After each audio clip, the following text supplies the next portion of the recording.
गुलाबबाबाबद्दल एक मुलगा मला येऊन भेटला आणि म्हणायला लागला, तुम्ही त्याला का नाही एक्सपोज करत? म्हटलं मला माहीत आहे गुलाबबाबा काय उपद्व्याप करतो, स्त्रियांसोबत असा वागतो वगैरे.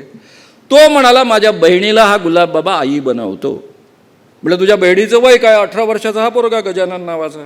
त्याच्या बहिणीचं वय 22 वर्षाचं. अरे म्हटलं 22 वर्षाच्या एखाद्या मुलीला जर एखादा बाबा आई म्हणत असेल 55 वर्षाचा, तर बिघडलं काय? अहो तो आई बनवतो आणि ती 13-14 वर्षाची असल्यापासून तिला आई बनवतो. मी म्हटलं चुकीचं काय आहे? त्यावर तो खवळला, तुम्हाला कळत कसं नाही? आई जसं मूल आईचं दूध पितं त्या पद्धतीनं हा बाबा माझ्या बहिणीसोबत वागतो. तेव्हा माझ्या डोक्यामध्ये प्रकाश पडला आणि त्यानंतर मी या बाबाला एक्सपोज करायला सुरुवात केली.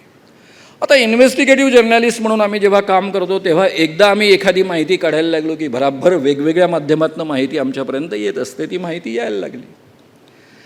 ती माहिती जशी यायला लागली तसं मी जाहीररित्या बोलायला लागलो. याने एका याच्या मोठ्या कार्यक्रमामध्ये 1 लाख लोक असतील, त्या कार्यक्रमामध्ये बोलला तो श्याम मानवचे हातपाय तोडा, जिभा छाटा वगैरे वगैरे वगैरे असं बोलला. याला पर्याय काय म्हणून आम्ही 10 कार्यक्रमांचा एक दौरा त्याच्या परिसरामध्ये आखला आणि शेवटचं व्याख्यान होतं अंजनगाव सुरजी येथे. त्यावेळेस व्याख्यानाच्या वेळेचं फक्त थोडंसं वर्णन करून मी पुढे जातो. इतकं उद्ध्वस्त करून टाकलं होतं की आमचे सगळे पाहुणे पळून गेले होते. जो स्टेज होता तो उखडून टाकला होता.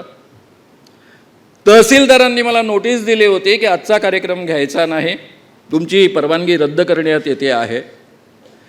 ॲडिशनल SP अमरावतीचे माझे मित्र होते, आम्ही दोघं लॉ कॉलेजमध्ये डिबेट पार्टनर होतो.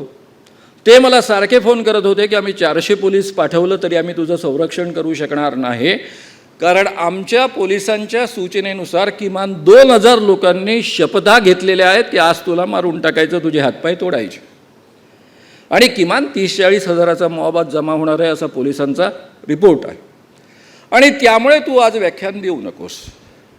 ते मला खूप पटवायचा प्रयत्न करत होते आणि मी त्यांना सांगत होतो की माझ्याजवळ एकच पर्याय आहे, दुसरा पर्याय नाही. मी जर आज व्याख्यानाकरता उभा राहिलो नाही तर मला आत्महत्या करावी लागेल. आत्महत्या करण्यापेक्षा मी उभं राहून बोलेल, माझं जे होईल ते पाहिलं जाईल. मेलो तर मेलो, काय आहे. ज्यावेळेस चळवळ सुरू केली त्यावेळेस याच तयारीनं मी चळवळ सुरू केली होती. तो मला समजावून सांगत होता, माझा मित्र सारखं म्हणत होता, अरे तू पण डिबेटर आहे, मी पण डिबेटर आहे, पण ही वेळ नाही ती. त्यावर मी त्याला शेवटी एकच म्हटलं की तुझ्याजवळ लॉ अँड ऑर्डरचे सगळे अधिकार आहेत, तुला जे अधिकार आहेत ते तू वापर, मला आतमध्ये टाकायचं टाक, पण मी आज व्याख्यान देणारच. मी शेवटी त्याला एवढंच म्हटलं की गुंडांना तू सांभाळ, भक्तांना मी सांभाळतो. आणि मित्रांनो, त्या दिवशी आमचा लाऊडस्पीकरवाला माझ्याकडे आला. सर म्हणे आधीच माझा लाऊडस्पीकर तोडफोड झालेला आहे, कसा बसा वाचलेला भाग आहे, तेवढ्यावर मी कार्यक्रम करू शकतो, पण तुम्ही माझा लाऊडस्पीकर तोडला, या लोकांनी तर भरून द्याल काय? मी म्हटल्यावर मजवळ तो पैसा नाही, मी तर भिकारी आहे, गावोगाव हिंडतोय, कोणती नोकरी करत नाही, काही नाही, पण मी लोकांकडनं तुझे पैसे गोळा करून देईल, तू काळजी करू नकोस. आणि तेवढ्यावर तो पोरगा, मग काही हरकत नाही म्हणे, माझा लाऊडस्पीकर तुम्ही भरून देणार आहात ना, मग मी करतो. आम्हाला कोणालाच भान नव्हतं की आजचा कार्यक्रम आपण रेकॉर्ड केला पाहिजे. त्याच पोराने तो कार्यक्रम रेकॉर्ड केला. पहिल्या 10-15 मिनिटामध्ये संपूर्ण सभा मला जिंकता आली. सगळ्या भक्तांना माझ्या बाजूला ओढता आलं, कारण त्यांना जास्त माझ्यापेक्षा माहीत होतं, फक्त ती माहिती मी योग्यरित्या त्यांच्यापर्यंत पोचवली. आणि 3 तासाच्या व्याख्यानानंतर ती जी कॅसेट आहे ती त्या पोराने रेकॉर्ड केलेली, त्याच्या हजारो प्रती, लाखो प्रती विकल्या गेल्या. गावोगाव त्या वाजायला लागल्या, पानठेल्या ठेल्यांवर त्या वाजायला लागल्या, आणि गुलाबबाबा कायमचा संपला. गुलाबबाबांच्या अनेक भानगडी त्यामध्ये मी सांगितल्या होत्या. नागपूरमध्ये कृपाळू महाराजांना आम्ही आतमध्ये पाठवलं. कृपाळू महाराज काय प्रकरण आहे हे जरा इंटरनेटवर जाऊन तुम्ही शोधा. जगभर त्यांचे आश्रम आहेत.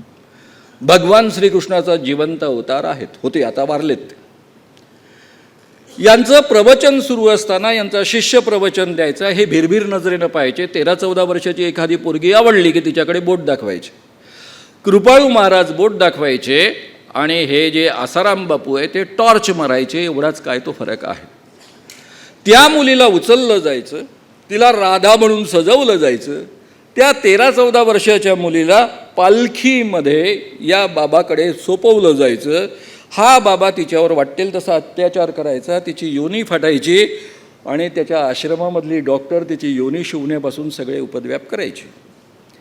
2 मुलींच्या नागपूरच्या परिसरातल्या पोरींनी तक्रार करायला तयारी दर्शवली.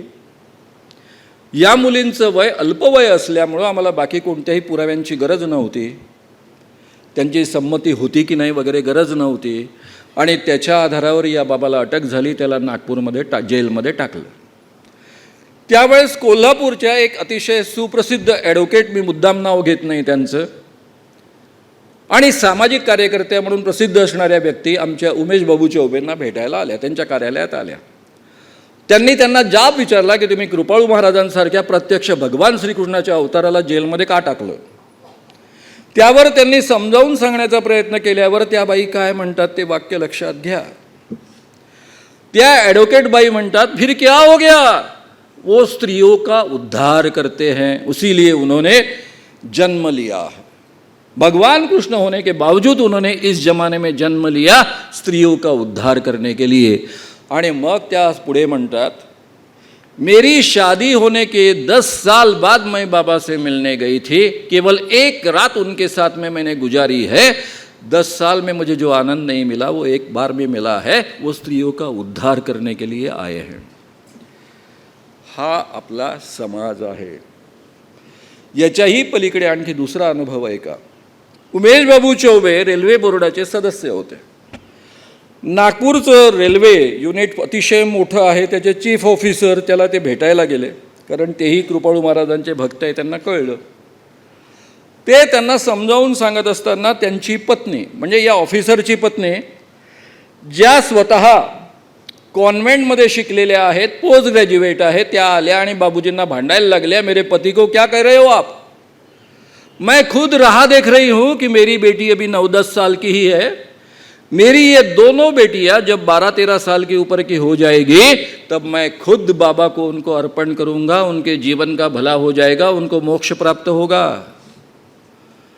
एक कॉन्व्हेंट शिकलेली मुलगी, एवढ्या मोठ्या ऑफिसरची बायको, पोस्ट ग्रॅज्युएट असणारी, बाबूजींना म्हणते की माझ्या मुली 12-13 वर्षाच्या वर झाल्या, 14 वर्षाच्या झाल्या तर मी स्वतःच बाबांना अर्पण करेन.